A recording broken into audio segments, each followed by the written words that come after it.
शिवरात्रि का योग अपने आप में अद्भुत है।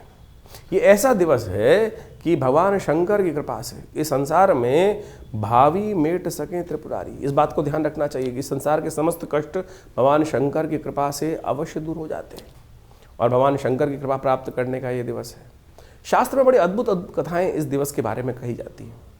एक तो बड़ी अद्भुत कथा है जो कही जाती है, एक लकड़हारे की कथा। फागुन का महीना चल रहा होता है और फागुन के महीने में बहुत प्राचीन कथा है कि भगवान शंकर का नाम तो अनायास भी ले लिया जाए, अज्ञानता में भी ली जाए, तब भी भगवान शंकर कृपा प्राप्त करने के योग बना देते हैं। और जो लकड़हारे की कथा है वो इसी बात को समझाती है। कहा जाता है, जो सबसे ज़्यादा कथा चलती है शास्त्रों में वर्णित है कि एक लकड़हारा जंगल में रात को कहीं भटक गया था और उसको ध्यान नहीं था कहाँ से घर पहुँचे वापस। तो रात्रि में अपने आप को बचाने के लिए जब जंगल में जानवर इत्यादि की आवाज़ आने लगी तो एक पेड़ पे चढ़ गया।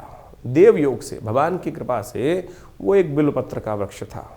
जब रात में उस बिल्व वृक्ष पे चढ़ गया के वृक्ष पर, बेल के पत्थर के वृक्ष पर, तो उसमें कांटे होते हैं और वो चुभे कांटे रात को, नीचे उतरने की हिम्मत नहीं, क्योंकि नीचे कहीं जानवर आ जाएं, कोई खा खू ले, पकड़ ले। तो वो रात को जैसे जैसे हिलता तो कहा जाता है कि उसके पत्ते गिरते थे पेड़ के। देव योग से उसी पेड़ के नीचे कहीं भगवान शंकर का शिवलिंग भी था।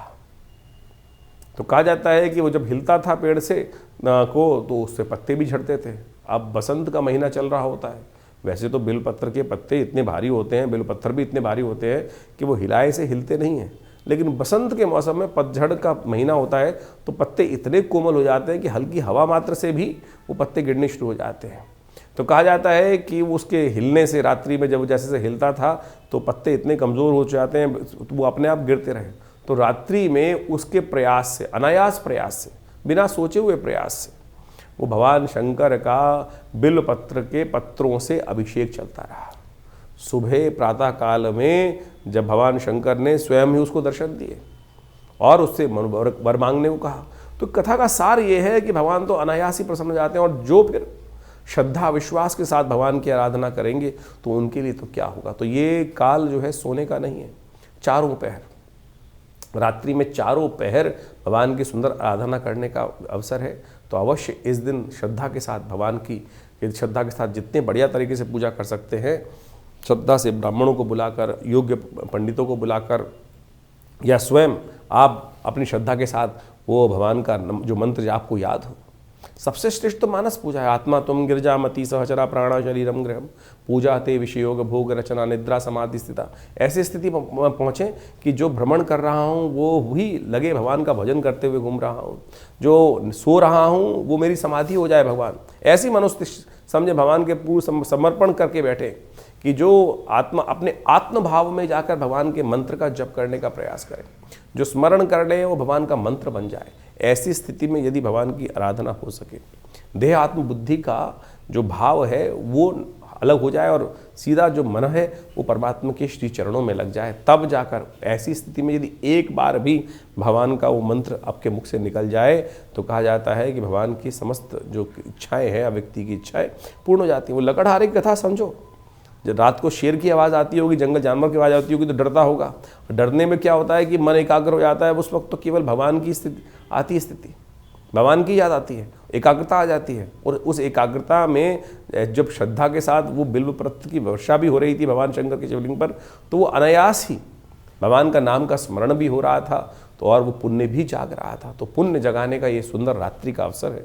कोशिश करें इस समय में बड़ी श्रद्धा के साथ, बहुत बड़े बड़े मंत्र नहीं याद है तो कोशिश ये करें ओम नमः शिवाय का जप करने। पंचाक्षरी मंत्र है ओम नमः शिवाय।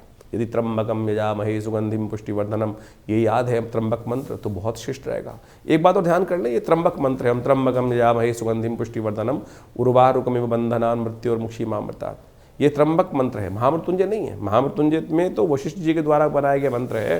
त्र्यंबक मंत्र जो है, जो त्रिनेत्र जो है, जो कहा गया है त्र्यंबकम यजामहे, मैं उस 3 नेत्र वाले भगवान की आराधना करता हूँ, उनको स्मरण करता हूँ जो इस संसार में मेरे को ज्ञान प्राप्त करने का योग बनाए।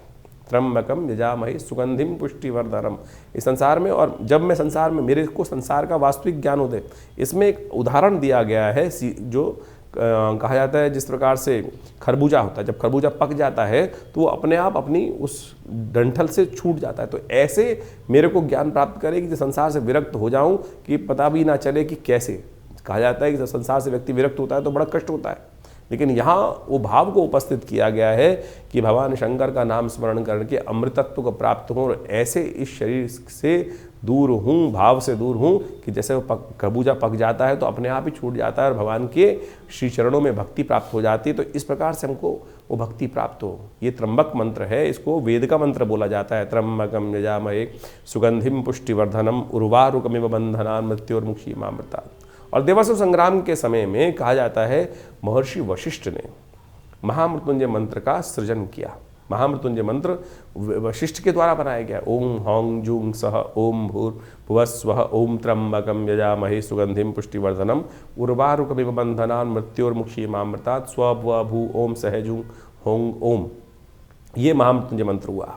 बड़ी श्रद्धा से इस मंत्र का श्रवण करने से कहा जाता है कैसा ही शरीर कष्ट हो, स्वास्थ्य का कष्ट का योग हो, जीवन में कुंडली में ऐसा योग बना हुआ या देव योग से कुछ ऐसी स्थिति बन गई कि संसार में कुछ ऐसा रोग हो गया, तो तब श्रद्धा के साथ इस महामृत्युंजय मंत्र का सानिध्य लेने से भगवान की कृपा से शारीरिक भयंकर से भयंकर शारीरिक कष्ट भी जीवन से दूर होने का योग बन जाता है। तो अवश्य इस पुण्य काल में शिवरात्रि के दिन यदि श्रद्धा के साथ जितना समय हो उसमें अवश्य इस किसी भी मंत्र का जप करते हुए आप भगवान का अभिषेक, दुग्धाभिषेक, जलाभिषेक, गंधोदक से, इच्छू रस से, जैसे जैसे मनोकामनाएं उसको पूर्ण करने के लिए व्यवस्थाओं का पालन करते हुए चीज़ों को करने का प्रयास कीजिए। मनोकामना से श्रद्धा से पूर्ण करने जो कर्म किया जाता है वो भगवान की कृपा से मनोकामना सिद्धि का योग बनाता है। विवेकानंद योगाश्रम में इस दिन बड़ा विशेष कार्यक्रम रखा जाता है।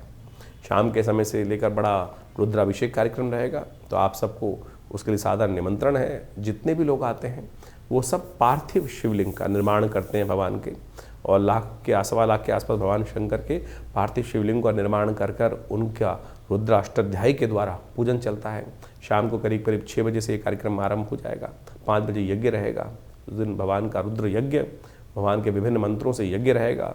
6 बजे से रुद्राभिषेक आरंभ होगा जो विभिन्न प्रकार से मनोकामनाओं सिद्धि के लिए अद्भुत रूप से सहायक सिद्ध होगा।